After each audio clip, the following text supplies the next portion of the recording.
നിങ്ങളുടെ investment പോർട്ട്ഫോളിയോയിലേക്ക് bones add ചെയ്യുന്നതിന്റെ importance എന്താണ്? ഇൻവെസ്റ്റിംഗ് എന്ന് പറഞ്ഞാൽ തന്നെ ഇറ്റ്സ് ഓൾ അബൌട്ട് ബാലൻസ്. ആ ബാലൻസ് മെയിൻറ്റെയിൻ ചെയ്യുന്നതിന് ബോണ്ടുകൾക്ക് വലിയ പങ്കുണ്ട്. അപ്പോൾ എന്താണ് ബോണ്ടുകൾ? ഒരു നിക്ഷേപകൻ എന്ന നിലയിൽ നിങ്ങളൊരു സർക്കാരിനോ അല്ലെങ്കിൽ കോർപ്പറേഷനോ നൽകുന്ന വായ്പകളാണ് ബോണ്ടുകൾ. അതിന് റിവാർഡ്സ് ആയി നിങ്ങൾ കടം നൽകിയ തുകയും പലിശയും മുൻകൂട്ടി നിശ്ചയിച്ച കാലയളവിൽ തന്നെ അവർ തിരികെ നൽകും. അതുകൊണ്ട് തന്നെ ബോണ്ടുകൾ എന്ന് പറയുന്നത് സേഫ് ഇൻവെസ്റ്റ്മെന്റ് ഓപ്ഷനായാണ് കണക്കാക്കുന്നത്.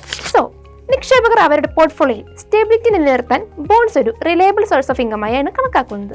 നിങ്ങളുടെ പോർട്ട്ഫോളിയോയിലേക്ക് ബോൺസ് ആഡ് ചെയ്ത് ഡൈവേഴ്സിഫൈ ചെയ്യുന്നതിലൂടെ അപകട സാധ്യത കുറയ്ക്കാനും നിങ്ങളുടെ ഓവറോൾ റിട്ടേൺ വർദ്ധിപ്പിക്കാനും സാധിക്കും. മാർക്കറ്റ് ഇടിയുമ്പോൾ ബോണ്ടുകൾ ഒരു ബഫർ നൽകാൻ കഴിയുന്നതുകൊണ്ടാണ് ബോണ്ടുകൾ പലപ്പോഴും സ്റ്റോക്കുകളിൽ നിന്ന് വേറിട്ട് നിലനിൽക്കുന്നത്.